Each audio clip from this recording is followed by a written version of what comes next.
Merci. Au plus haut des cieux, que notre roi soit glorifié.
Si tu veux le louer, sache qu'il faut que tu le fasses avec le cœur.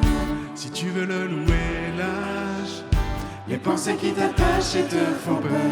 Si tu veux le louer, ton âme est celle aussi de ton prochain.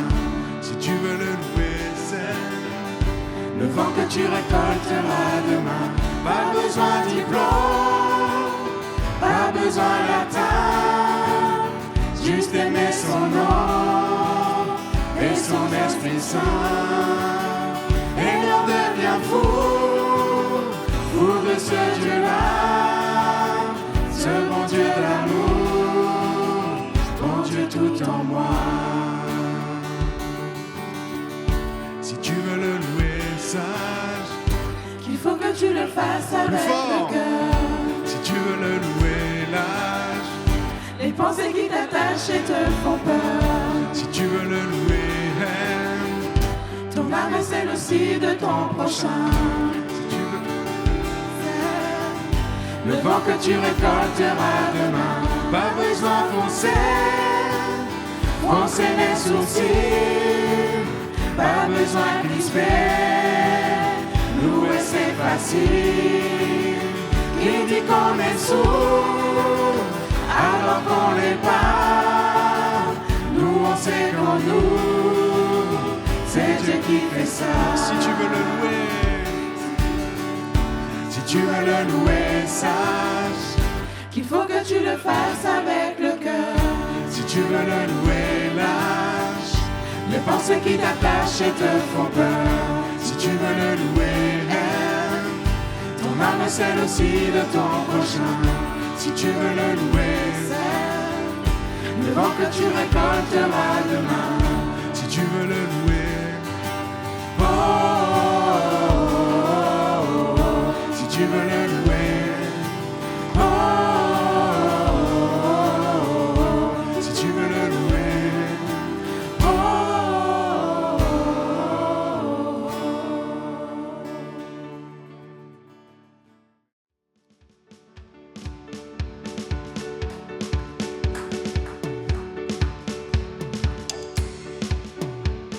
Il est bon de louer Dieu. Alléluia.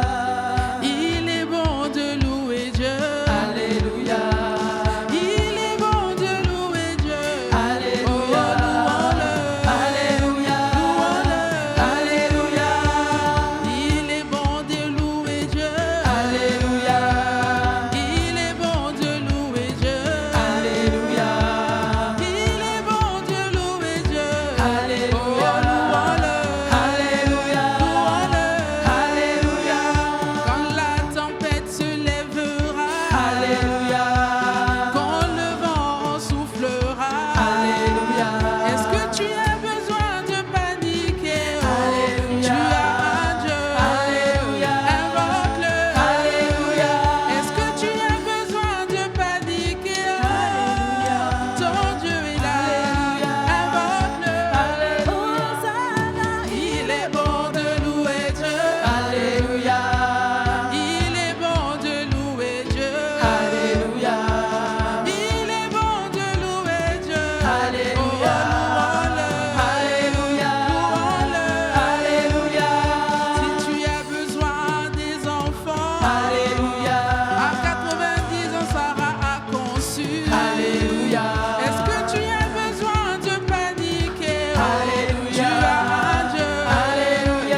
a tout créé, Dieu tout-puissant.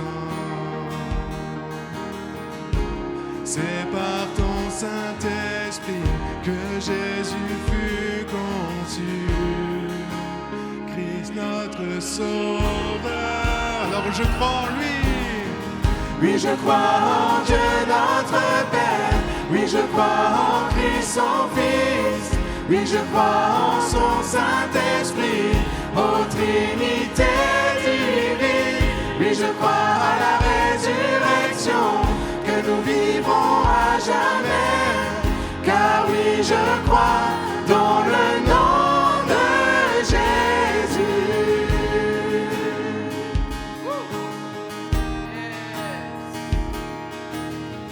Notre juge et défense, tu souffris à la croix, le pardon est en toi. Descendu jusqu'aux ténèbres, tu es ressuscité, à jamais élevé, à jamais élevé. Amen. Alors je crois en lui. Oui, je crois en Dieu notre Père. Oui, je crois en Christ son Fils. Oui, je crois en ton Saint-Esprit, ô Trinité divine. Oui, je crois à la résurrection, que nous vivrons à jamais. Car oui, je crois dans le nom de Jésus. Oh, oui, je crois en lui. Oui, je crois qu'il est vivant. Oui, je crois que Jésus est Seigneur. Oui, je crois en lui. Oui, je crois en lui.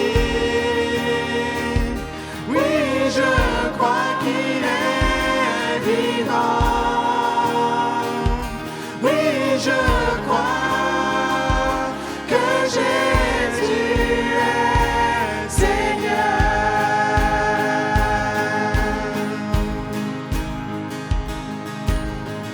Oui, je crois en Dieu notre Père. Oui, je crois en Christ son Fils. Oui, je crois en ton Saint-Esprit, ô Trinité divine. Oui, je crois à la résurrection, que nous vivons à jamais. Car oui, je crois dans le nom de Jésus. Oui, je crois en Dieu notre Père. Oui, je crois en Christ son Fils. Oui, je crois en ton Saint-Esprit, ô Trinité divine. Oui, je crois à la résurrection, que nous vivons à jamais. Car oui, je crois dans le nom de Jésus. Alléluia.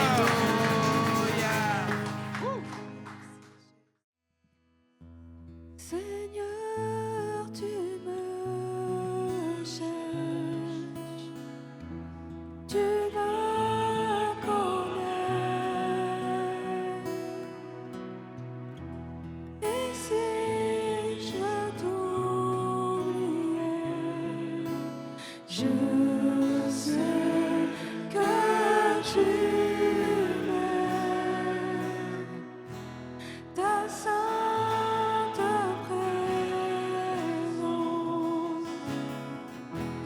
elle m'environne.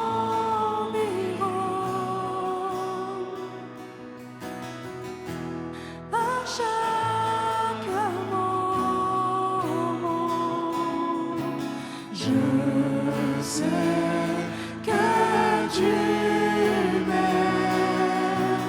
Je sais que tu m'aimes.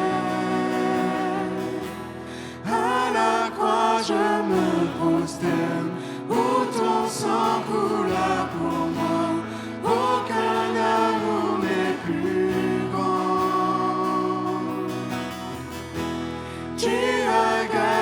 sur la mort, ta gloire remplit les lieux très hauts, rien ne peut nous séparer. Tu marches devant moi, tu gardes mes pas, ta main me soutient. Je sais que tu m'aimes, je sais que tu m'aimes. À la croix je me prosterne, où ton sang coula pour moi, aucun amour n'est plus grand.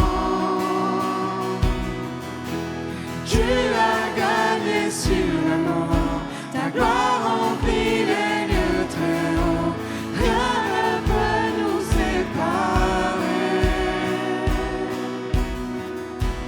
À la croix je me prosterne, où ton sang coula pour moi, aucun amour n'est plus grand.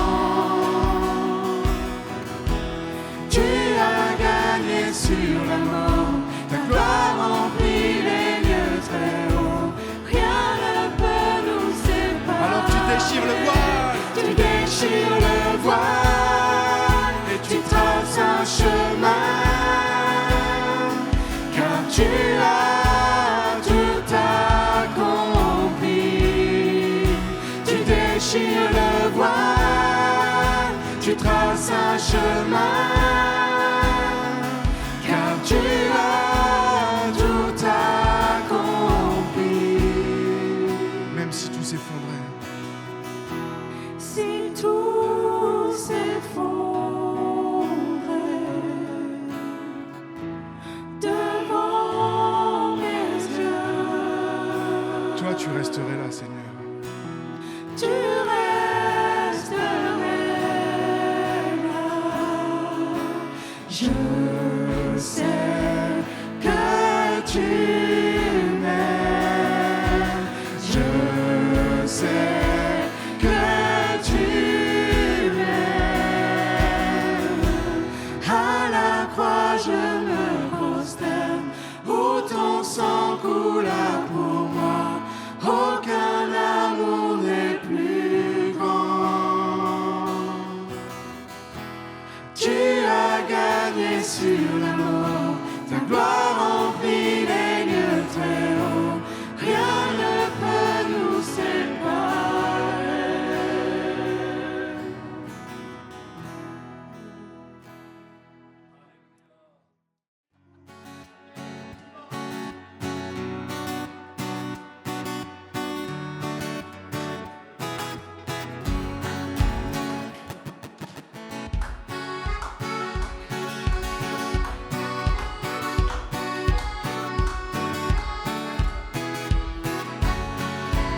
Nous sommes unis, Nous sommes unis dans la famille, car Dieu nous lie à toujours par une chaîne d'amour. Concitoyens, nous sommes les siens, car Dieu nous lie à toujours par une chaîne d'amour. alors chacun des maillons, Et chacun des maillons dans l'épreuve tiendra bon, liés à toujours par une chaîne d'amour. Et chacun des maillons dans l'épreuve tiendra bon, liés à toujours par une chaîne d'amour.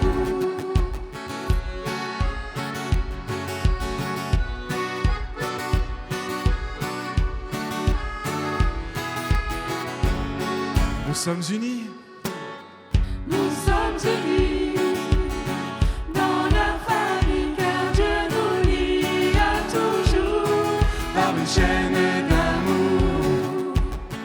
Concitoyens, nous sommes les siens, car Dieu nous lie à toujours par une chaîne.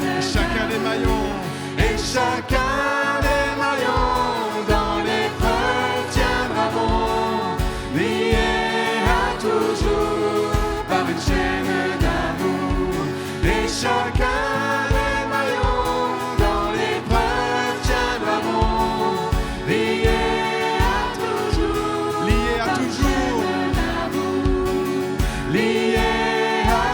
toujours par une chaîne d'amour, lié à toujours par une chaîne d'amour.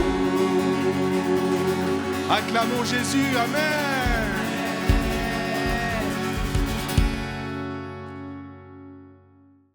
Ce matin, notre invitation de la part du Seigneur, c'est une invitation à considérer un de nos besoins. Tu as besoin de l'huile de joie. Tu n'as même pas le choix. Tu as besoin de l'huile de joie. C'est ton besoin. Donc Dieu te dit, ton besoin, c'est de recevoir l'huile de joie. Nous allons lire dans le psaume 45, versets 7 et 8, un psaume extraordinaire dont on pourrait étudier aussi tous les contours, mais on va juste en voir un simple aspect ce matin, parce que ce n'est pas le thème central, mais le thème central, c'est recevoir cette huile de joie. Donc le psaume nous dit, en parlant du Messie, du roi des rois, tu as aimé la justice et tu as haï la méchanceté. C'est pourquoi Dieu ton Dieu, t'a oint d'une huile de joie au-dessus de tes compagnons. Tous tes vêtements sont myrrhe, aloès et casses quand tu sors des palais d'ivoire d'où ils t'ont réjoui. Amen. Il y a une légère image des cieux car les mots humains ne peuvent pas dimensionner, cadrer complètement et correctement ce qui se passe dans les cieux et la beauté, la splendeur des cieux où habite notre Seigneur, qui habite, nous est-il dit, une lumière inaccessible. Alléluia. Nous sommes des sacrificateurs pour Dieu le Père, ça vous le savez, on a souvent l'occasion de le dire. La parole de Dieu nous affirme que nous sommes tous, en tant qu'enfants de Dieu, devenus des sacrificateurs. Nous sommes ces adorateurs que le Père recherche, et des adorateurs en esprit et en vérité, et nous sommes en même temps faits sacrificateurs. Et c'est pour cela que nous sommes destinés à une onction qui était celle des sacrificateurs, car les sacrificateurs étaient oints. La parole de Dieu dans le livre de l'Apocalypse plante bien le décor, puisqu'il est dit à celui qui nous aime, qui nous a délivrés de nos péchés par son sang, pour une destination extraordinaire, et qui a fait de nous un royaume, des sacrificateurs pour Dieu son Père. À lui soit la gloire et la puissance au siècle des siècles. Amen. Les sacrificateurs, vous le savez, devaient être oints d'une huile d'onction. Ils ne pouvaient pas en être autrement. Ils devaient avoir un vêtement spécial et ils devaient avoir une huile d'onction. L'huile qui était utilisée, bien entendu, n'était pas la leucieur, ni la tournesol, ni oméga 3, mais ce n'était d'ailleurs pas une huile ordinaire, ce n'était pas non plus l'huile pour votre vidange de voiture, mais c'était une huile à l'époque qui était parfumée, une huile qui était consacrée, qui était à part, qui était au fond un des instruments saints mis à part pour le culte. Et sa composition nous est d'ailleurs donnée, alors vous pourrez le faire chez vous si vous voulez, la recette plus ou moins, mais en tout cas sa composition nous est donnée dans l'Ancien Testament et on sait qu'elle dégageait un arôme. Et je suis tenté de vous dire et de nous dire à tous, de me dire à moi, quel arôme diffuses-tu au travers de ta vie chrétienne? C'est là qu'il y a un gros silence. Quel arôme diffuses-tu au travers de ta vie chrétienne? Est-ce le parfum des œuvres de l'esprit qui ont été lues tout à l'heure, ou le parfum des œuvres de la chair? Quel arôme diffuses-tu? Quel parfum? Quelle odeur? Est-ce que c'est la bonne odeur de la connaissance de Dieu notre Père, la connaissance intime de Dieu, la connaissance personnelle de Dieu que nous exhalons? Parce que dans le psaume 45, il est dit « ton Dieu t'a oint ». La relation qu'il y a entre le roi oint, le Messie, le Mashiach en hébreu, le roi oint, et son Dieu est une relation personnelle. C'est une relation intime. C'est une relation très forte, très étroite. Et évidemment, Jésus, par sa vie, par sa consécration, par son message, par les guérisons, les miracles qu'il a opérés, a exhalé un parfum, une odeur extraordinaire. C'est lui qui disait « Je suis doux et humble de cœur ». C'est un des fruits de l'esprit.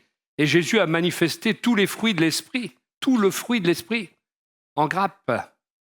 Alors est-ce que c'est la bonne odeur de la connaissance que nous avons intime de notre Dieu, cette connaissance personnelle que nous exhalons, ou bien est-ce l'odeur de la chair consumée par ces œuvres qui ont été mentionnées, la jalousie, l'amertume, les passions, la rébellion, les murmures, les plaintes, etc. Il y a plein de choses qui peuvent exister, qui sont mentionnées tout au long des épîtres de l'apôtre Paul.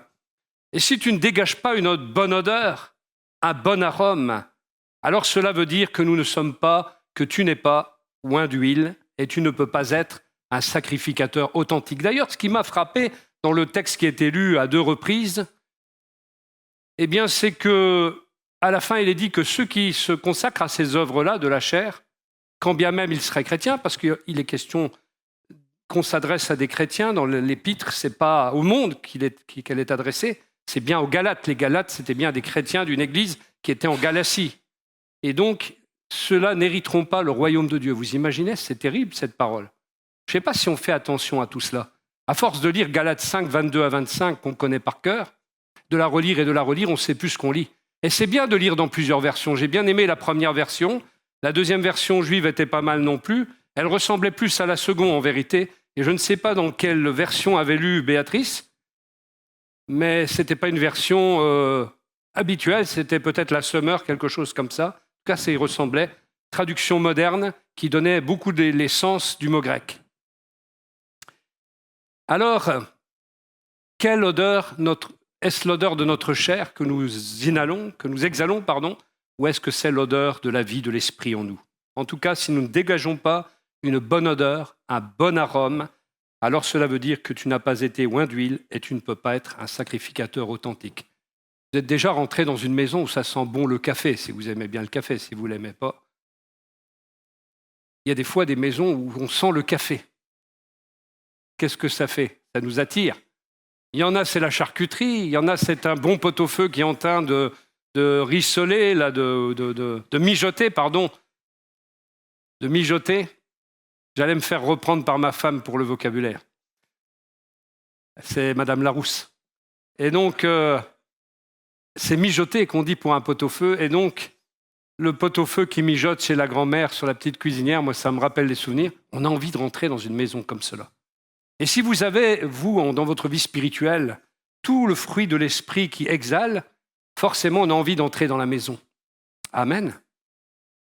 On va voir un peu la composition. Alors les femmes, vous pouvez commencer, même les hommes d'ailleurs, à ouvrir vos carnets et à prendre la recette de l'huile d'onction pour la reproduire.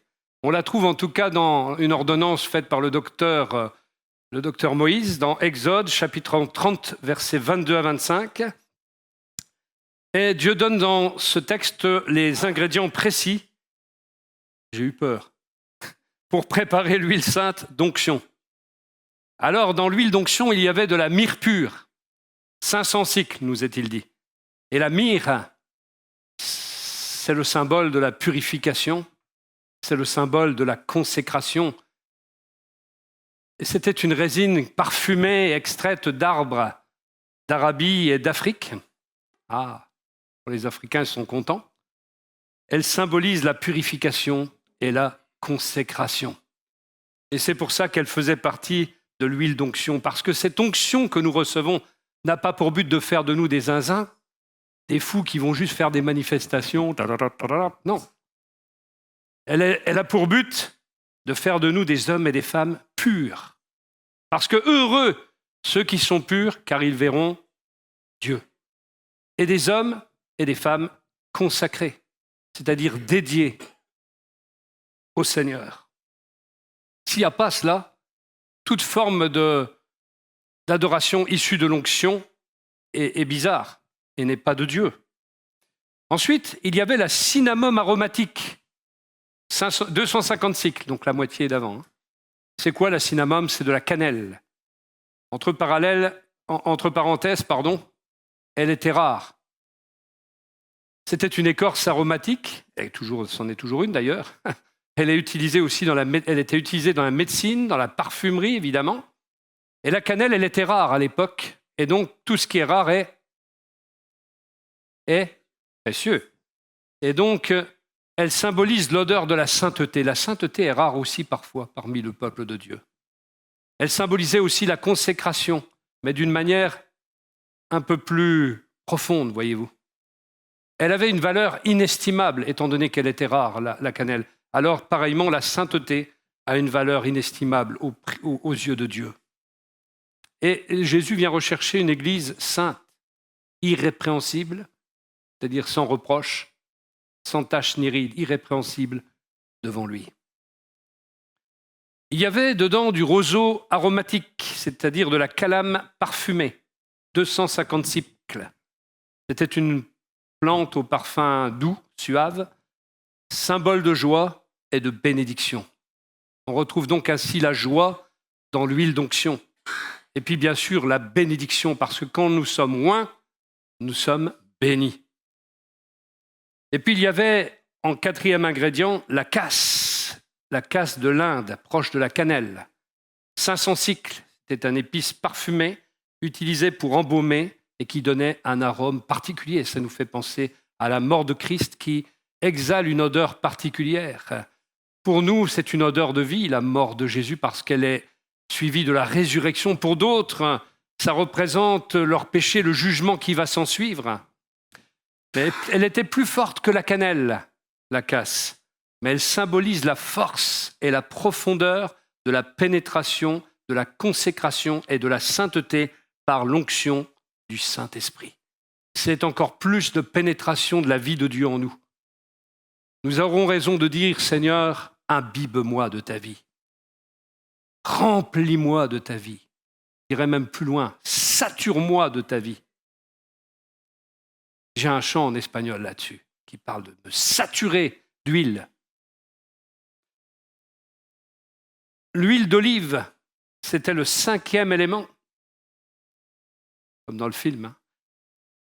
Comme base liquide, parce qu'il faut bien un peu de liquide quand même pour tout cette épice, sans quoi, comment cette huile, elle était liquide. L'huile d'olive qui est aussi un symbole de fécondité, porte du fruit. Lumière. La lampe, n'oubliez pas, tenez vos lampes allumées. Il nous faut de la lumière. Donc pour avoir de la lumière, il faut de l'huile dans la lampe. Et c'est important d'avoir de l'huile dans nos lampes à la lumière du retour de Jésus quand on lit la parabole consacrée à cela. Et puis l'abondance, elle nous parle d'abondance. Rappelez-vous, avec l'huile qui n'a pas manqué pour cette veuve. Ces éléments étaient donc broyés, mélangés, préparés par un parfumeur désigné. Le mélange était unique et il ne devait pas être reproduit pour un usage profane. Alors attention à ce que vous faites ce soir. Exode 30, versets 32 et 33 sont les versets qui nous parlent de cette non-reproduction possible. En effet, il y avait un copyright, des droits d'auteur. Alors le psaume 45 est un cantique d'amour royal. C'était un cantique qui était certainement composé pour célébrer les mariages des rois davidiques, c'est-à-dire de la lignée de David. Mais c'est un psaume qu'on chantait en fait lors des mariages des rois d'Israël et de Juda. Et on va lire un texte parallèle au psaume 45 que nous avons lu tout à l'heure, qui se trouve dans Hébreux chapitre 1, versets 8 et 9, et qui cite le psaume.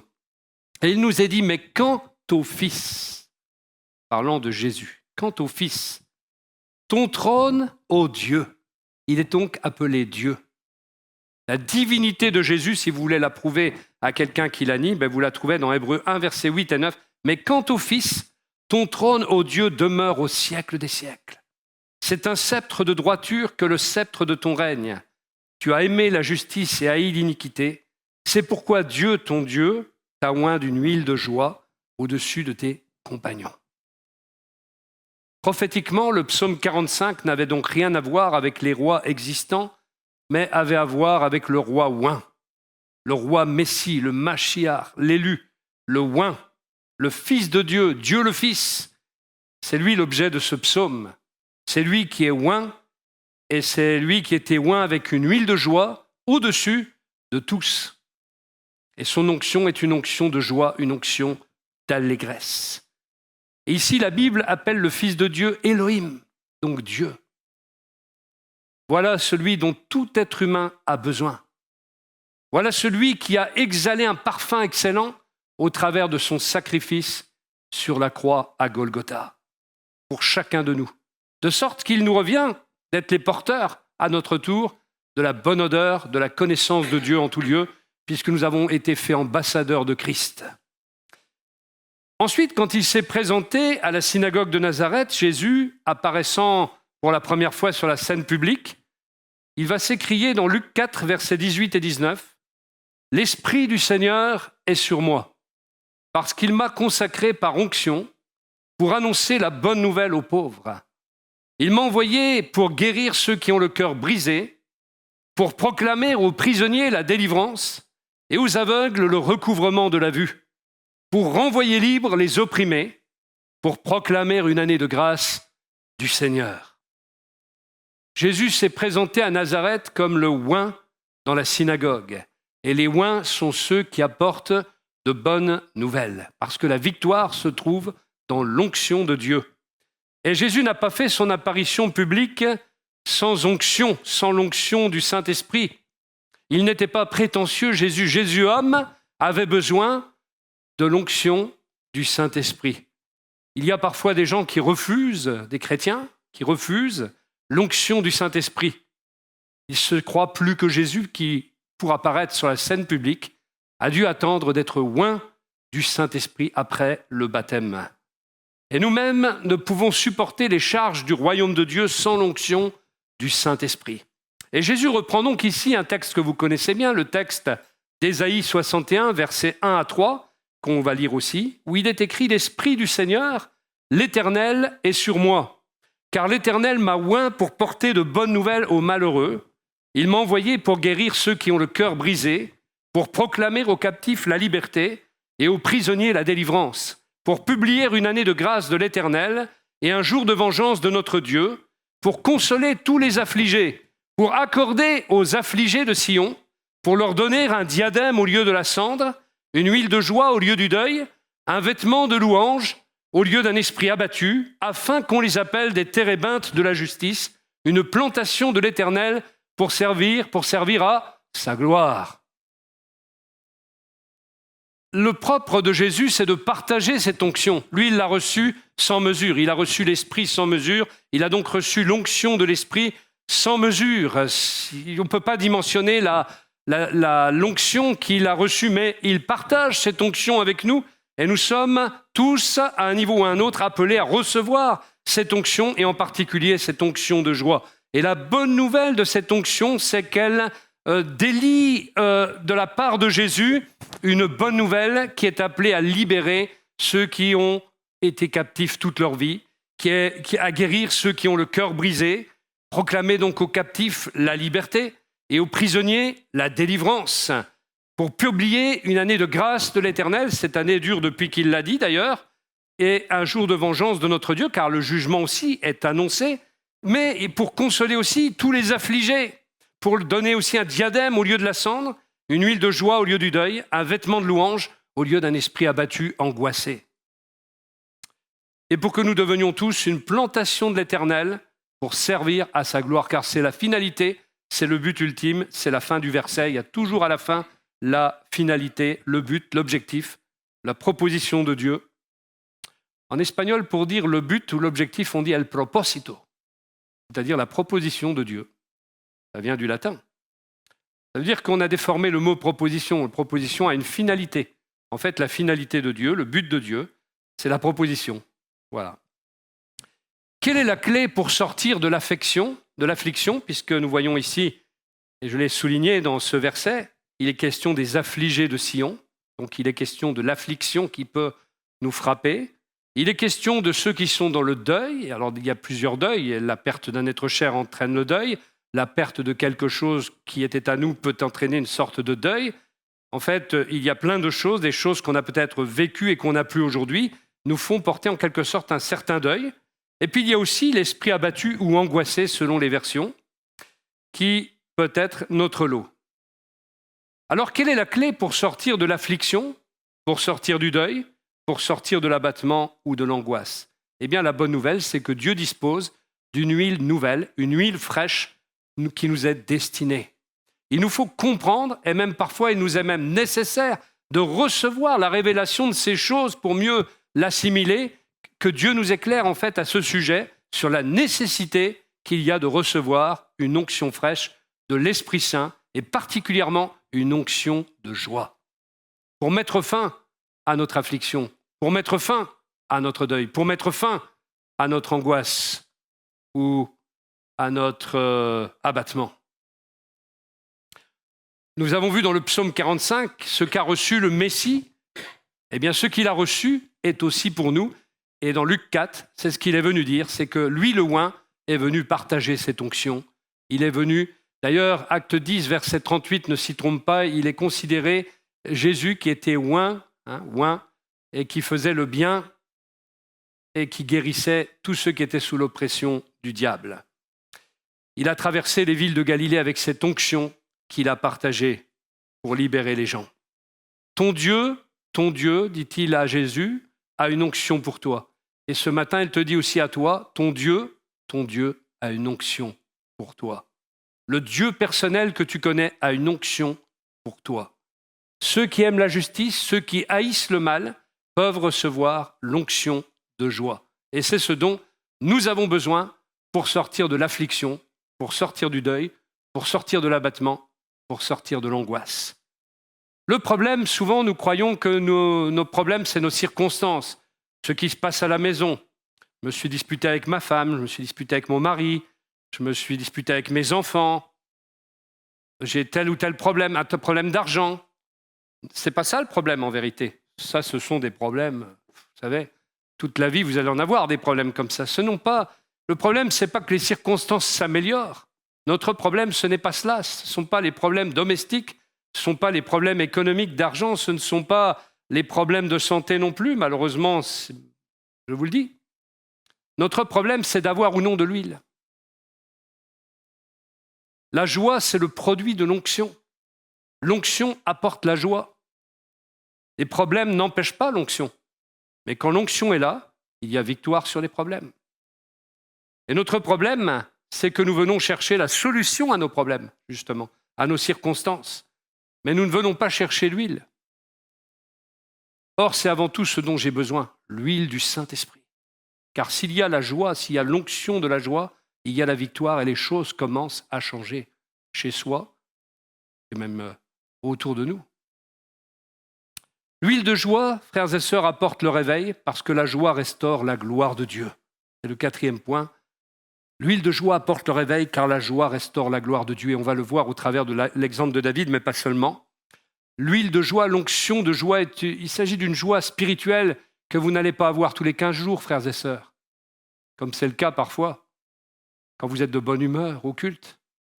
La joie spirituelle est une joie profonde qui nous inonde, qui nous imbibe, qui s'empare de nous durablement. Elle n'est pas éphémère, cette joie, c'est un fruit de l'Esprit. Et tout ce qui vient du Saint-Esprit est éternel. Ça doit durer. C'est une joie profonde, une joie durable, une joie qui n'est pas éphémère. C'est celle qui fonctionne à partir de l'onction que nous recevons. Elle ne dépend pas des circonstances, elle ne dépend pas de nos problèmes domestiques, elle ne dépend pas du nombre de disputes que nous avons avec le mari ou la femme, elle ne dépend pas des problèmes d'argent, elle ne dépend pas de la politique de l'État. C'est cette joie qui, jusque tard dans la nuit, a permis qu'on chante les louanges du Seigneur avec Paul et Silas. C'est cette joie qui te permet de chanter au milieu de la nuit avec Paul et Silas les louanges de Dieu, ce qui va secouer une prison. Et peut-être que c'est ta prison qui doit être secouée, la prison de ton âme, la prison dans laquelle tu limites Dieu des fois dans ta vision de lui, ta conception de lui.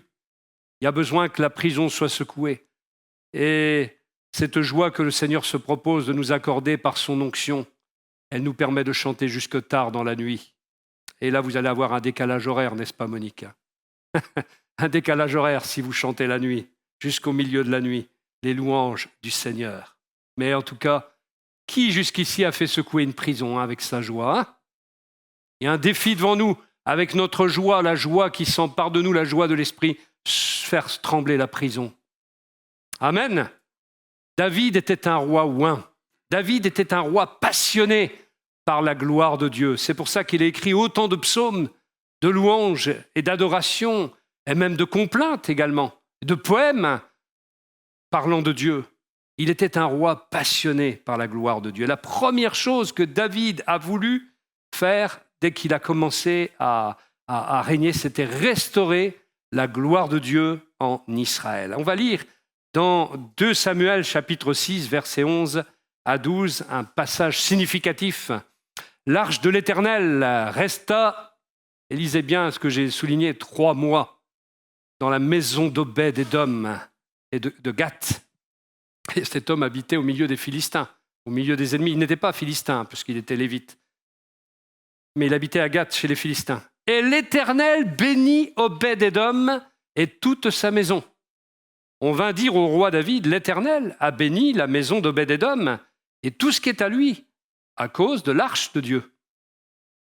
Et David se mit en route, et il fit monter l'arche de Dieu depuis la maison d'Obed-Édom jusqu'à la cité de David, au milieu des réjouissances.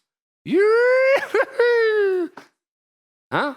Il y avait le cri de réjouissance des Israélites quand la gloire de Dieu est revenue au milieu d'eux à travers cette arche qui symbolise la présence de Dieu, sa gloire, la gloire de sa présence, celle dont nous étions privés quand nous n'étions pas chrétiens. Nous n'avions pas la gloire de la présence de Dieu parce que la Bible dit que tous sont péchés, sont privés, destitués même, dans d'autres versions, de la gloire, déchus de la gloire de la présence de Dieu. Mais nous avons retrouvé cette gloire en Jésus-Christ. Et David avait vu la bénédiction sur une maison, la maison d'Obed-Édom, et il discernait qu'il fallait que cette bénédiction s'étende à la nation. Il voulait le réveil pour sa nation et il voulait ramener la gloire parmi Israël. Comme si ce matin on disait la gloire qui vient dans notre église, on veut qu'elle habite toute la nation. Alors on prie pour le réveil. On prêche l'évangile autour de nous pour que cette gloire, elle atteigne la nation, pas seulement nous. Il y a un principe spirituel, c'est que quand la gloire de Dieu vient, toute notre maison et même le pays entier peut être béni. 3 mois avaient suffi pour que la maison d'Obed-Édom change et soit bénie. Nous avons affaire à 2 maisons qui ont eu, enfin plutôt 2 maisons ont eu affaire avec l'arche de l'Alliance. Il y a la maison d'Abinadab et il y a la maison d'Obed-Édom. La Bible nous montre que l'arche, elle a habité chez Abinadab pendant 20 ans et Obed-Édom pendant 3 mois. 1 Samuel, chapitre 7, versets 1 à 2, nous dit « Les habitants de Kiriath-Yearim vinrent, firent monter l'arche de l'Éternel et la conduisirent dans la maison d'Abinadab, sur la colline. Et ils consacrèrent son fils Éléazar pour garder l'arche de l'Éternel. Il s'était passé bien du temps depuis le jour où l'arche avait été installée à Kiriath-Yearim. 20 années s'écoulèrent. Alors toute la maison d'Israël se tourna vers l'Éternel. Mais en vérité, chez Abinadab, qu'est-ce qui s'est passé pendant 20 ans? Rien. Comme chez les Suisses. Il ne se passe jamais rien ici. Rien ne s'est passé chez Abinadab pendant 20 ans. Mais chez Obed-Édom, en 3 mois, la bénédiction, elle est venue. Et savez-vous pourquoi? Parce que Obed-Édom était un homme passionné, comme David, par la gloire de Dieu. Partout où j'ai fait une petite étude pour voir ça, parce qu'à un moment, je me suis dit, il y a un truc avec ce gars-là. Alors j'ai cherché dans les concordances, c'est tout. Partout où était l'arche, on trouve Obed-Édom. On le retrouve plus tard à servir même dans le temple. Il est toujours là, toujours passionné par la gloire de Dieu. Que David ait enlevé l'arche de sa maison ne change rien à sa passion pour la gloire de Dieu. Et on apprend qu'il était parmi les Lévites, ces hommes qui doivent être consacrés au service de la louange, de l'adoration, au service du temple, de la liturgie dans le temple. Et dans 1 Chronique, chapitre 15, versets 17 et 18, je retrouve mon Obed-Édom. Et les Lévites, brave homme, établirent Éman, fils de Joël, et d'entre ses frères Asaph, fils de Bérekia, et d'entre les fils de Merari, leurs frères, Étan, fils de Couchaya, et avec eux leurs frères du second rang, Zacharie, Ben et Yaaziel, et Shemiramoth, et Yekiel, et Ouni, Eliab, et Benaya, et Maaseya, et Matithia, et Eliphélé, et Mikneya, et Obed-Édom, et Yeiel, les portiers. On apprend donc que cet homme gardait les portes du temple. On le retrouve donc dans la protection de l'arche de l'Alliance, protection de la gloire de Dieu. Quand je disais tout à l'heure que dans les cieux, La terre doit refléter les cieux. Regardez, n'y a-t-il pas dans Ésaïe 6 et même dans l'Apocalypse des images qui nous montrent que des anges, des chérubins protègent la gloire de Dieu? Ils voilent avec leurs ailes cette gloire, etc. Et sur terre, qu'est-ce qu'on trouve? Des gens qui gardent les portes du temple. Le culte sur terre reflète le culte céleste. Dans 1 Chronique 15, verset 21, donc un peu plus juste après, et Matithia, Eliphélé, Mikneia, et mon Obed-Édom, Yéhiel et Azazia aussi, avaient des harpes à 8 cordes pour conduire le chant. On apprend qu'Obed-Édom était aussi un musicien qui glorifiait le Seigneur, un musicien qui était appelé à conduire le chant avec d'autres. Vous avez vu? On retrouve cet homme passionné par la gloire de Dieu. Le verset 24 précise même qu'il était un des gardiens de l'arche. 1 Chronique 16, verset 5, c'était Asaph, leur chef, Zacharie, son second, puis Yéhiel, Shemiramoth, Yéhiel, Matithia, Eliab, Benayahu, Obed-Édom, mon petit bonhomme, et Yéhiel.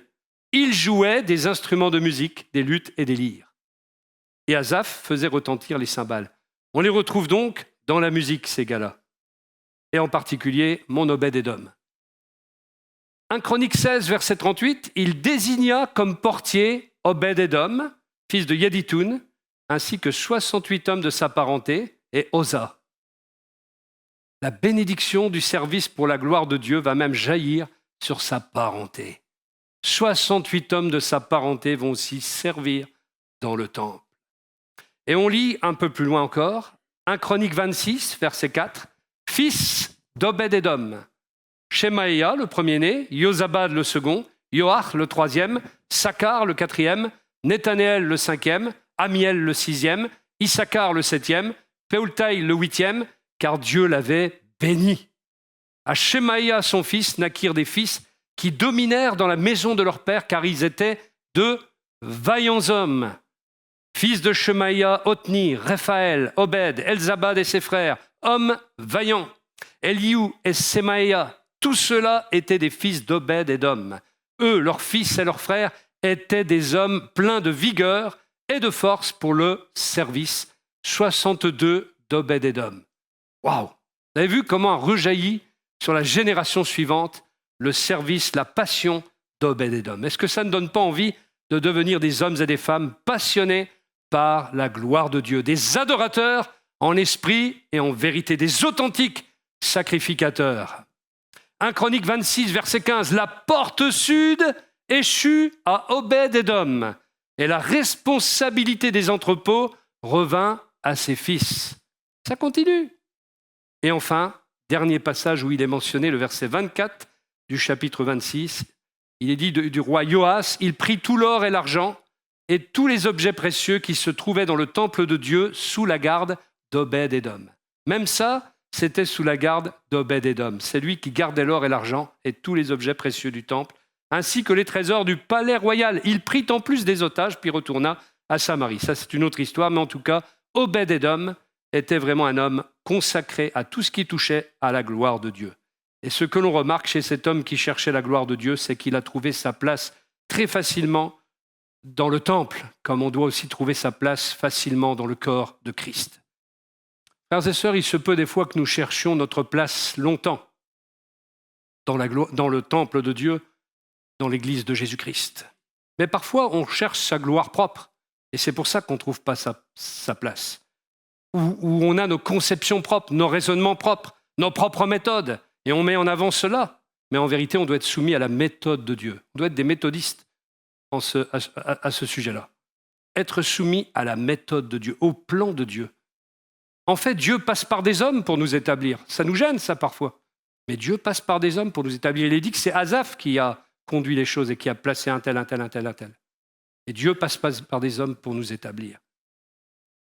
Il n'est pas dit qu'Obed-Édom a pris la place, on la lui a donnée. Les responsables lévites lui ont confié cette charge car, mis à l'épreuve, il avait démontré être digne de la confiance qui devait lui être témoignée. Il y a un frère qui a été un homme des débuts de l'Église, on va dire ici. Il avait son caractère, il avait sa façon d'être, qui plaisait ou plaisait pas, peu importe. mais il avait aussi parfois des conseils très sages. Et à moi, il m'a conseillé un jour, ne te mets jamais en avant, ne demande rien, attends qu'on vienne vers toi. Et j'ai mis en pratique ce conseil toute ma vie. Et je n'ai jamais demandé à prêcher, je n'ai jamais demandé à faire quoi que ce soit dans l'église, mais à chaque fois on est venu me chercher, même quand je ne voulais pas. Et ce conseil qu'il m'a donné a été pour moi un conseil qui a porté du fruit jusque maintenant. Des fois, il faut écouter les conseils des hommes inspirés par Dieu, des hommes établis par Dieu, etc.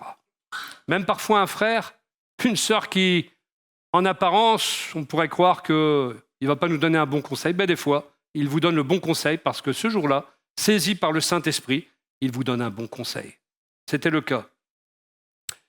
Pour Abinadab, frères et sœurs, l'arche n'était qu'un meuble. Mais pour Obed-Édom, il était dans la joie et il était attaché à l'arche parce qu'il savait que cette arche portait en même temps la présence glorieuse de Dieu. Pour lui, c'était la gloire de la présence de Dieu et il est devenu un porteur de la gloire de Dieu. Depuis combien de temps appartenons-nous à Christ? Pouvons-nous nous poser la question? Je peux avoir la gloire dans ma maison comme Abinadab pendant 20 ans, 30 ans, 40 ans, 50 ans et rien ne se passe. Rien ne se passe. C'est ce qui s'est passé chez Abinadab, rien ne s'est passé. Tandis qu'un autre est converti depuis 3 mois, comme Obed-Édom par exemple, et la gloire de Dieu change tout. On a déjà vu ça dans les églises.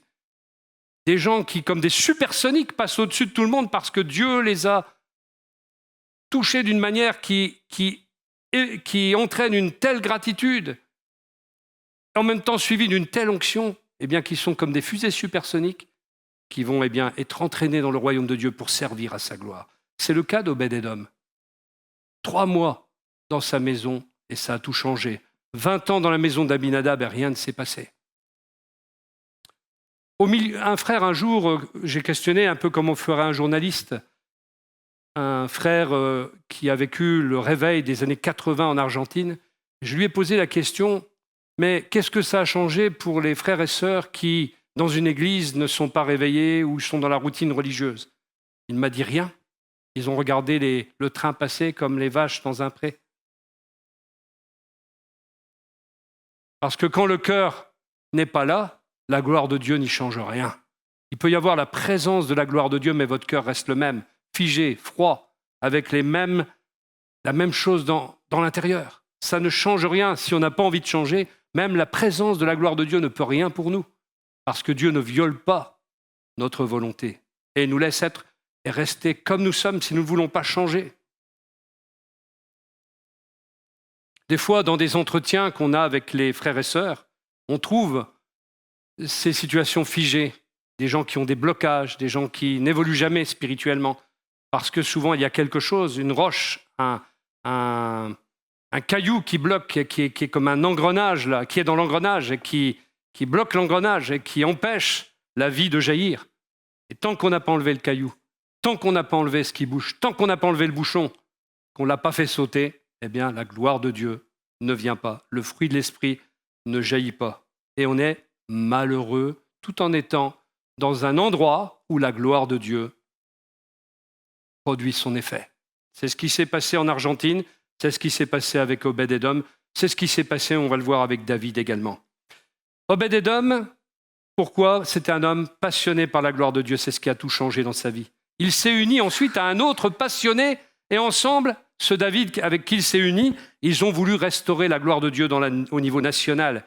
David en avait le pouvoir puisqu'il était devenu le roi. Et Saül avait laissé, lui, l'arche de côté, il n'en avait rien à faire de l'arche. C'était pas un homme de la gloire de Dieu, c'était un homme selon la chair, Saül. Il avait bien commencé, et on peut bien commencer par l'esprit, et mal finir, et finir par la chair. Pourquoi? Parce que Saül n'avait qu'une idée en tête. Vous savez laquelle? Comment? J'ai pas de cadeau ce matin pour celui qui répond bien aux questions. Pourquoi, à votre avis, Saül ne recherchait pas la gloire de Dieu? Quelle était son idée? J'ai entendu une réponse, mais je ne l'ai pas entendu bien. Sa gloire, sa propre gloire. Oui, d'une certaine manière. Mais dans le détail. Quelle était sa cible? Quel était son but? Ah, vous le savez en vérité, hein. C'est parce que ça ne sort pas. Tu es David. Tu es David, le oint de Dieu, le nouveau roi oint par Dieu. Et il y a des gens dans les églises dont l'occupation est de tuer la tête de ceux que Dieu a oints.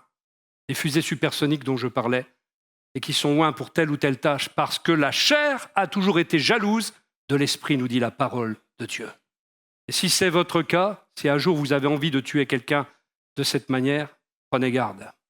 Il y a des gens qui passent leur vie même à chercher leur place dans les églises par ambition, mais dont le cœur n'est pas soumis aux directives de Dieu.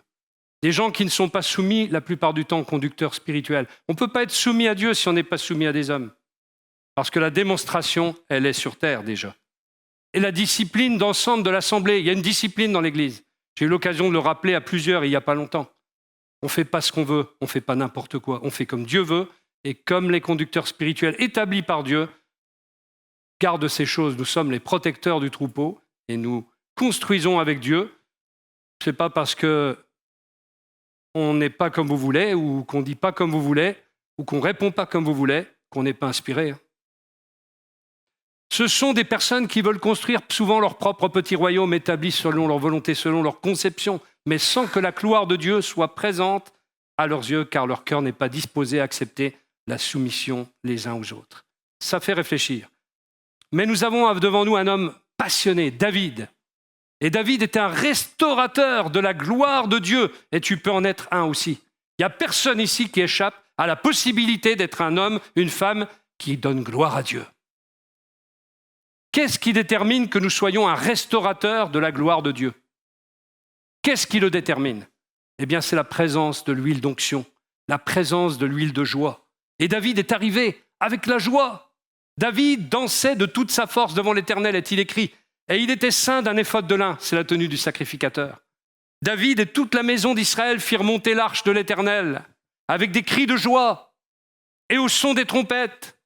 David dansait de toutes ses forces devant l'Éternel, dit une autre version, vêtu seulement d'un vêtement de lin semblable à celui des prêtres. Ainsi David et tout le peuple d'Israël transportèrent le coffre de l'Éternel, c'est une autre expression pour parler de l'arche de l'Alliance, en poussant des cris de joie et en faisant résonner les cors. Pour Abinadab, l'arche de l'Alliance ne valait pas grand-chose, comme pour Saül, mais pour David, c'était le meilleur. Il avait choisi la meilleure part qui ne lui serait pas ôtée, comme cette femme dont Jésus fera l'éloge. Il a dansé à un point. Il a célébré et il voyait la bénédiction sur le peuple. Un royaume nouveau, une vision nouvelle, une saison nouvelle pour le peuple d'Israël. Et il a organisé ce moment-là avec un défilé, avec des chantres, avec les psalmistes, les musiciens, les poètes, etc. Il y avait une huile de joie sur David qui s'est répandue sur tout le peuple d'Israël. Même David partageait l'onction. La joie amène l'enthousiasme, frères et sœurs. Le chapitre 6, verset 16 nous dit « Comme l'arche de l'Éternel entrait dans la cité de David, Michal, fille de Saül, regardait par la fenêtre, et voyant le roi David sauter et danser devant l'Éternel, elle le méprisa dans son cœur. » Si nous voulons du changement dans nos vies, il ne faut pas être comme Michal, première chose. Deux attitudes, David dans le défilé et Michal enfermée chez elle, dans son palais, à la fenêtre. Et c'était la fille de Saül. Rappelez-vous, celui qui ne portait aucun égard à la gloire de Dieu, pour qui l'arche de l'Alliance ne valait rien à ses yeux. Eh bien, elle a eu un héritage spirituel conforme. Elle avait le même héritage. Elle ne faisait aucun cas de la gloire de Dieu. Elle ne cherchait pas la gloire de Dieu. Elle se fichait pas mal de l'arche de l'Alliance. C'était la fille de son père. Michal, épouse de David, mais David n'était pas amoureux. Rappelez-vous que c'était Saül qui lui avait imposé sa fille à travers une sorte de transaction, un marché. Mais dans le but, est-il dit, dans les passages qui correspondent, de le prendre au piège. Le but de Saül, en vendant sa fille, il a fait même d'elle ainsi un instrument, elle ne valait rien même à ses yeux, pas plus que l'arche de l'Alliance finalement. Eh bien, le but de Saül, c'était de prendre au piège David à travers Michal. Mais ça n'a pas marché. Michal est resté dans sa prison, David a sauté de joie dans le temple. Alléluia. Elle n'aimait pas la présence de Dieu. Jusque dans la maison de David, il y a deux lignées. Vous vous rendez compte? Jusque dans la maison de David, il y a deux lignées. Dans l'Église, il y a deux lignées, la chair, l'esprit. La lignée de David, il y avait dans la maison de David, et la lignée de Saül qui n'aimait pas la gloire de Dieu. Et c'est pour cette raison que Christ est appelé fils de David. La femme symbolise l'Église, et parfois, l'Église se conduit comme cette femme Michal. Elle refuse la gloire de Dieu. Beaucoup voient de l'Église la Michal, pas la Michal des pompiers, la Michal. Et pour cette raison, ils ne veulent pas de l'Évangile, parce qu'ils voient le visage de l'amertume parfois dans l'Église. Ils voient le visage de la sécheresse des gens censés être des temples du Saint-Esprit sautant, marchant, sautant et louant Dieu dans le temple, et qui ne se réjouissent pourtant pas de la présence de Dieu. Michal n'aimait pas la gloire de Dieu. Elle est l'épouse du roi, mais elle n'aime pas la présence de l'Église et méprise en définitive l'époux. On peut être dans l'Église et mépriser l'époux par notre attitude. On peut faire des alléluia, mais mépriser ce que dit le Seigneur, sans nous en rendre même compte. C'est un aveuglement. Il n'était pas que l'époux, il était le roi. Et il s'est conduit en roi. Elle a refusé le défilé organisé par le roi alors que c'était sa place d'y être en tant qu'épouse. En tant qu'épouse de Jésus-Christ, ne refusons pas d'être dans le défilé de la louange qui lui sied, de la louange qui lui est destinée, de l'adoration qui lui est destinée et dont il est digne à jamais. Le problème de Michal avait de l'argent, ce n'était donc pas son problème, l'argent. Elle avait un palais. Son problème, ce n'était pas les circonstances non plus, son problème, c'est qu'elle n'avait pas d'huile. Et s'il n'y a pas d'huile, la gloire de Dieu ne vient pas t'enthousiasmer. C'est pour ça qu'il y a des chrétiens pas enthousiastes. Ici, il peut y avoir des David, il peut y avoir des Obed-Édom, et il peut aussi y avoir des Michal. Seule l'huile de joie peut changer les Michal. Alors il faut que les Michal acceptent l'huile de joie. On lit encore, après qu'on eut amené l'arche de l'Éternel, on l'a mis à sa place au milieu de la tente que David avait dressée pour elle. Et David offrit devant l'Éternel des holocaustes et des sacrifices d'action de grâce.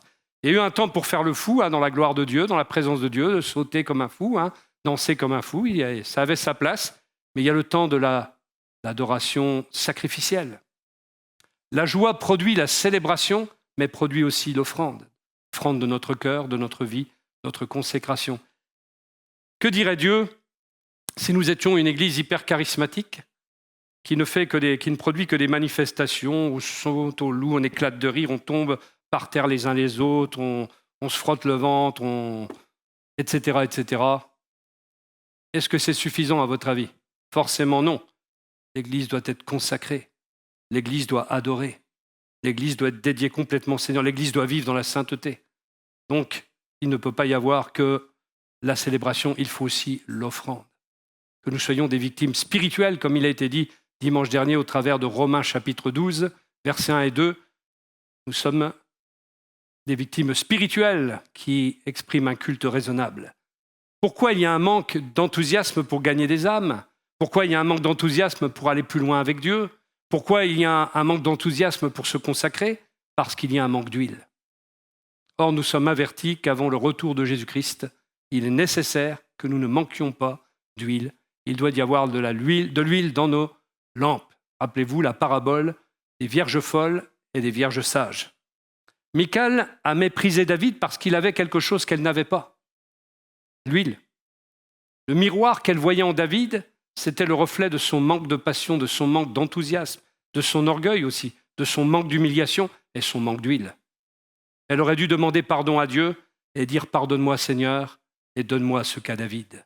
Donne-moi l'huile d'onction, donne-moi l'huile de joie. » Quand nous voyons quelqu'un avoir quelque chose de plus que nous, on devrait être dans l'humilité. Il nous revient de nous humilier et de dire « Seigneur, j'aimerais avoir ce que ce frère, cette sœur a, car ses dispositions de cœur font que tu lui as donné ceci ou cela, alors donne-moi plus d'onction. Donne-moi l'huile de joie. Libère mon cœur.